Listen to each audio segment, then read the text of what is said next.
A logística é uma área complexa que envolve uma extensa cadeia de suprimentos e, por isso, demanda particularidades como armazenagem, gestão da equipe que vai trabalhar, segurança do transporte, entre outros, para garantir a satisfação do cliente. Por isso, o meu convidado desta semana é Antônio Wróblewski, presidente da BBM Logística. Uma companhia já listada na Bolsa de Valores com mais de 4.000 funcionários, Antônio carrega um extenso currículo, um extenso portfólio, e ele vai compartilhar muitos insights preciosos de uma pauta que se mistura a outras temáticas dentro da empresa, como o marketing, o financeiro, entre outras áreas.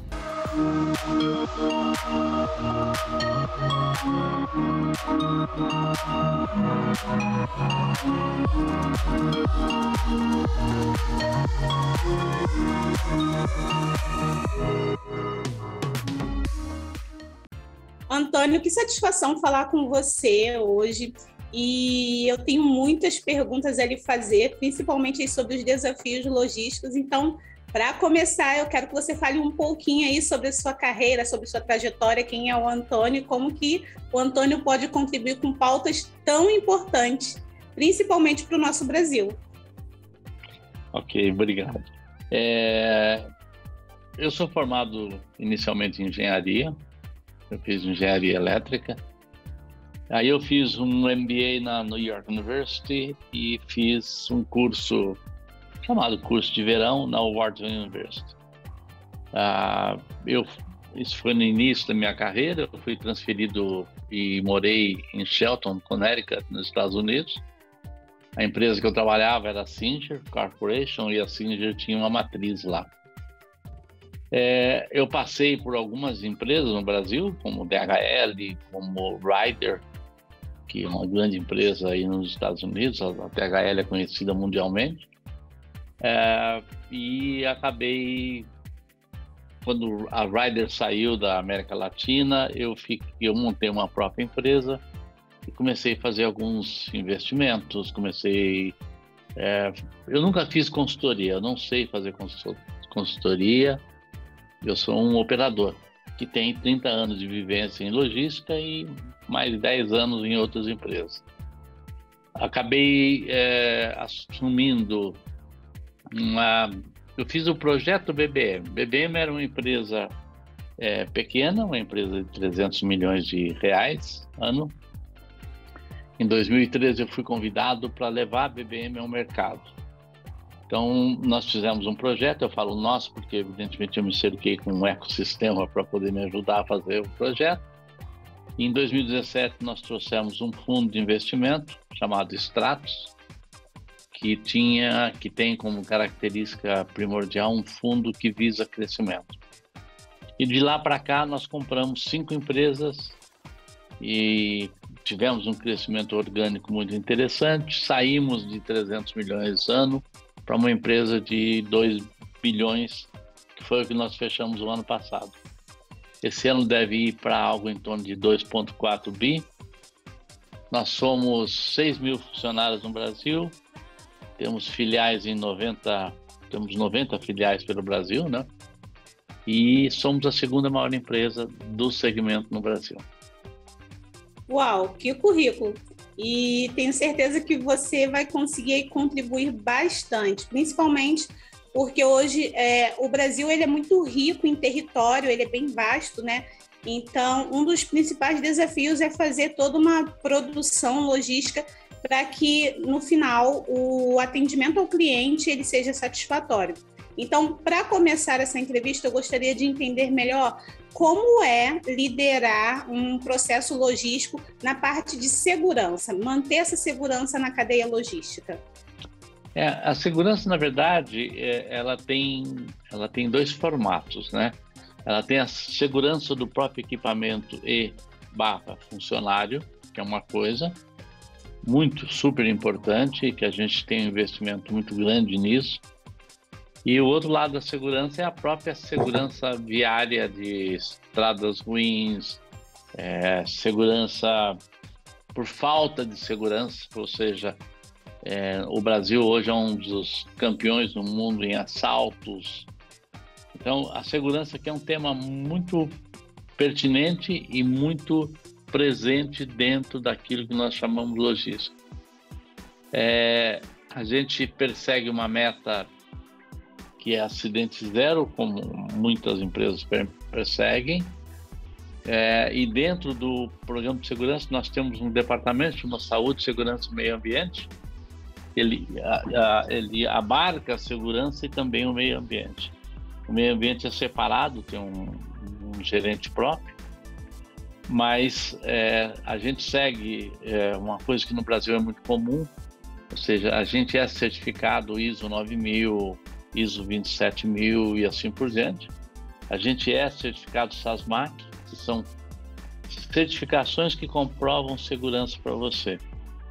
E a gente tem um programa muito forte de treinamento, tanto de motoristas, visando segurança, como de funcionários internos, funcionários de armazém e assim por diante.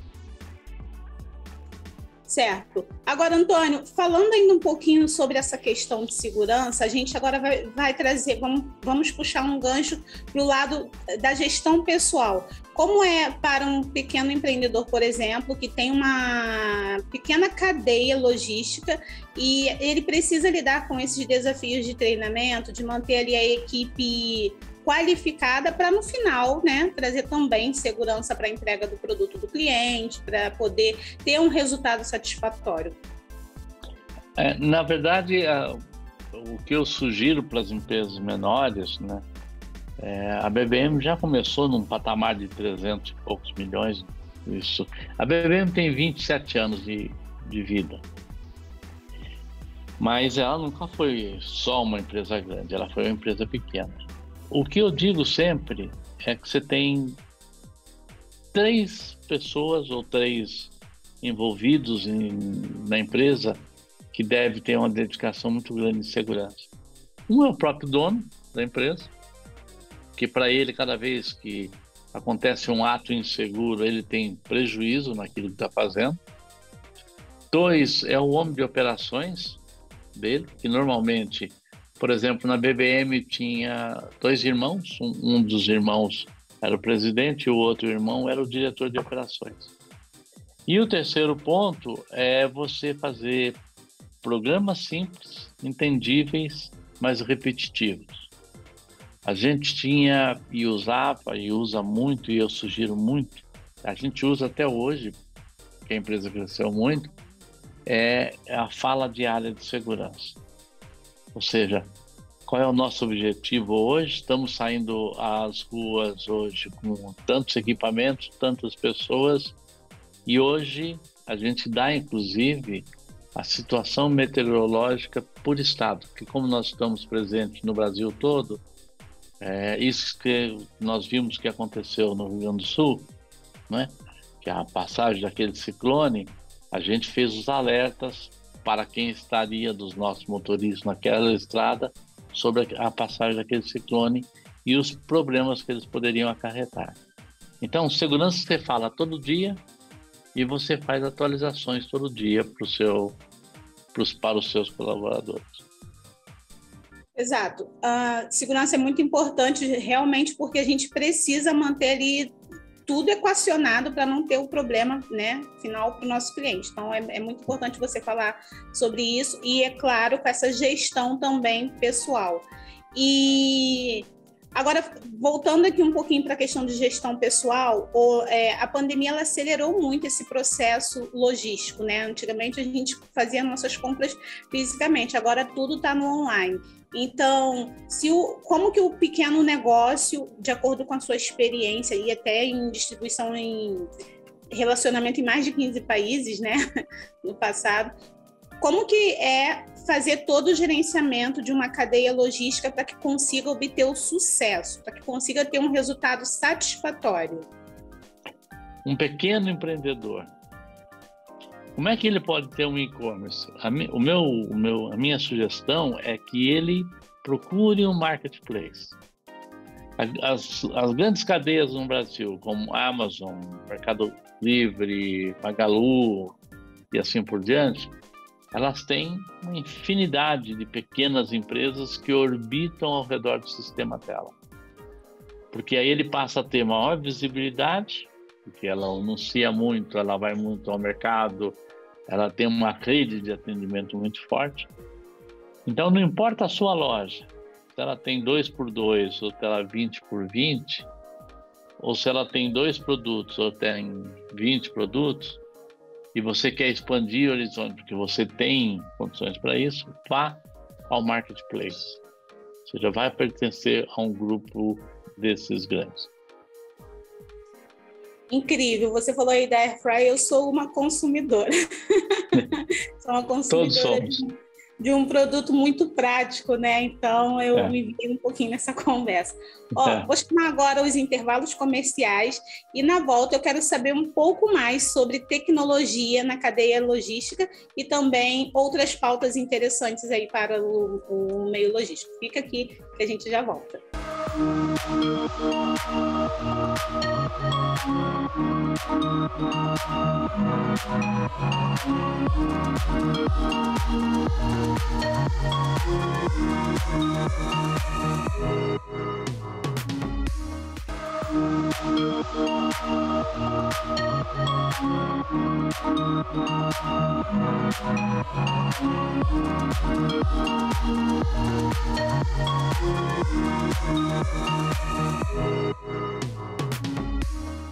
O pequeno empreendedor, ele ainda tem muitas dores com essa questão de cadeia de suprimento, cadeia logística. Não é um assunto tão simples assim, né? É um pouquinho complexo para quem não tem muito relacionamento, até porque também a logística ela conversa com todas as áreas da empresa, né? Desde o marketing até o departamento financeiro, obviamente. Então, com a sua experiência, né?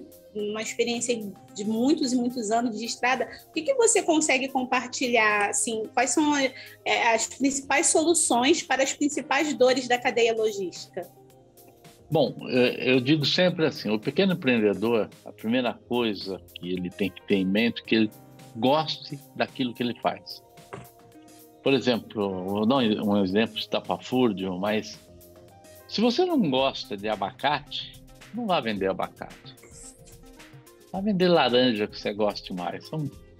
É meio estapafúrdio o exemplo, mas ele tem muito a ver com aquilo que a gente gosta de fazer.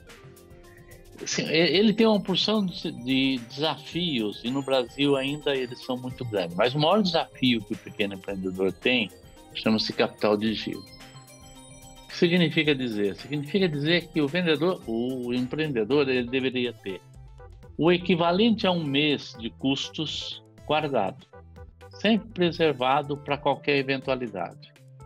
Então, digamos que ele tem um negócio que gira 2, 3, 4, 5, 10 mil reais por mês, ele deveria ter esse valor guardado. Por quê? Porque normalmente ele aluga espaço, ele tem que comprar, ele tem prazo de pagamento e assim por diante. Então, essa é a primeira, vamos dizer, dica para que ele se mantenha saudável e não entre na loucura de que muita gente pequena entra. Começa a chegar a metade do mês, as contas começam a aparecer, você começa a fazer liquidação. Aí você corre um sério risco, você tem a recompra e a recompra você não vai conseguir pagar. Então, essa é a primeira dica.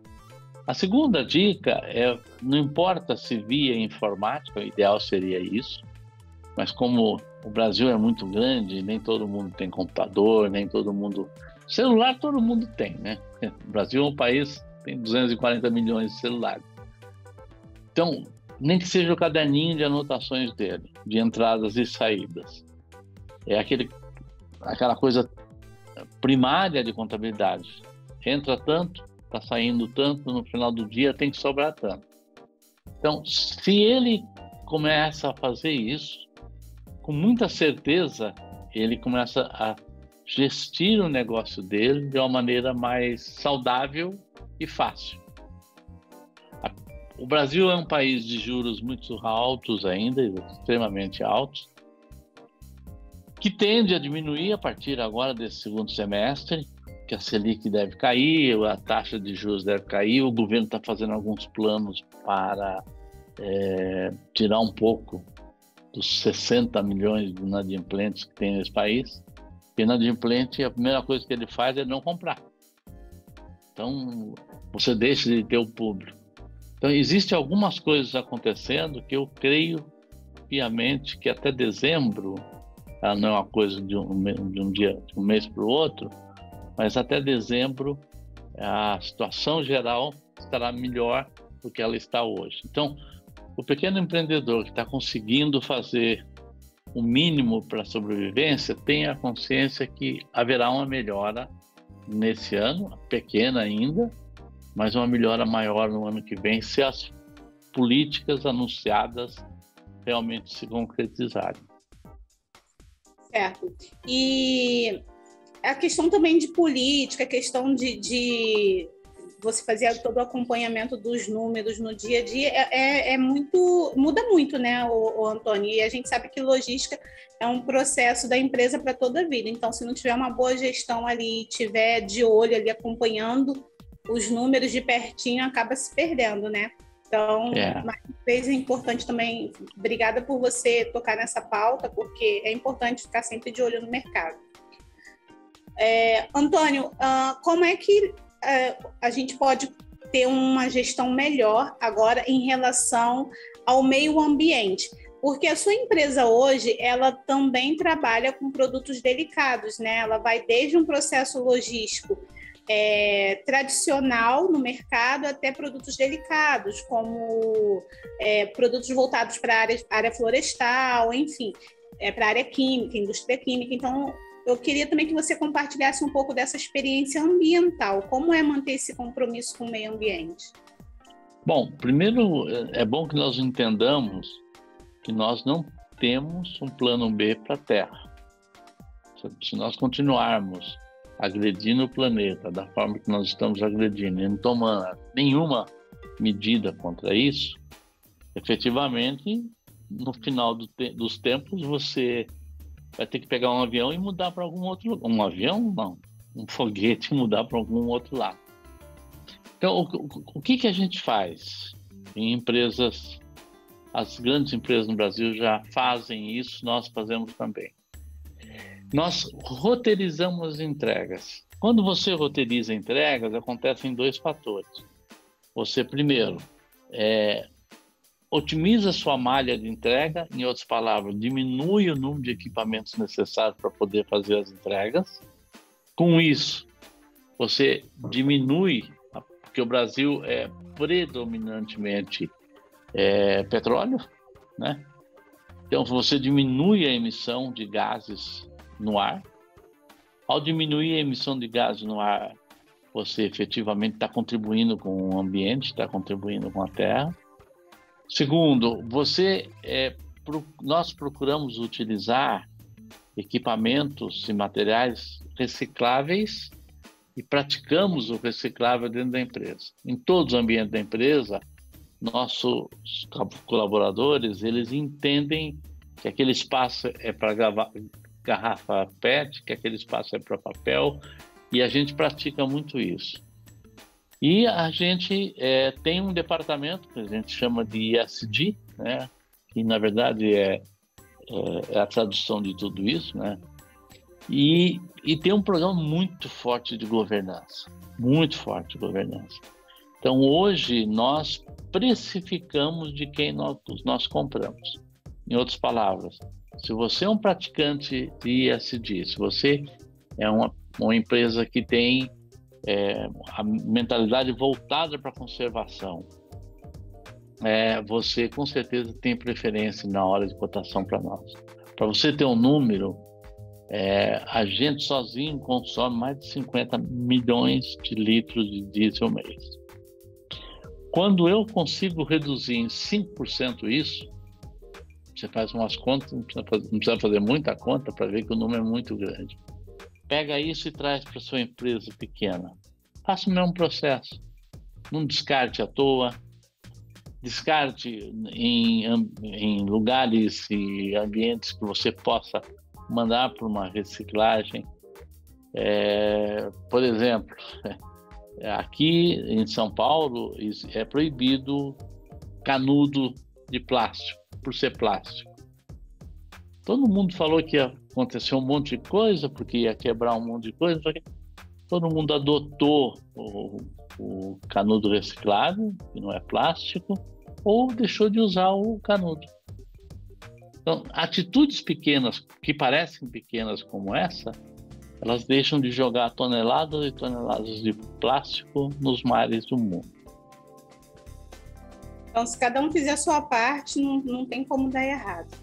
Não tem. Bom, para a gente finalizar essa conversa, eu tenho alguns números aqui sobre a participação, né? A sua participação, a participação do seu negócio no mercado. Vocês hoje são listados na B3, certo?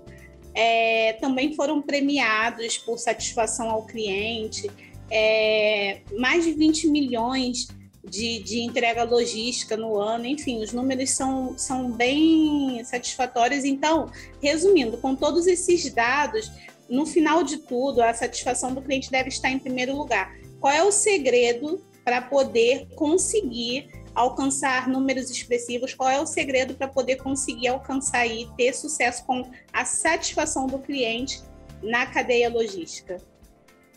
Eu tenho um mote que eu digo que existe o triângulo da felicidade: tecnologia, processos e pessoas. Tecnologia nós sabemos para quê, processo também nós sabemos para quê, e pessoas hoje é o ponto fundamental e mais importante nessa cadeia. E não é para fazer mimimi com pessoas. As pessoas, elas só ficam na sua empresa se elas gostam do que ela faz. Você não tem que ser o santo do dia, mas você tem que tratar pessoas como pares. Então, todo o restante que se falava, que, por exemplo, nós nomeamos 5 itens para que sejam os nossos valores. E o primeiro item dele é simplicidade.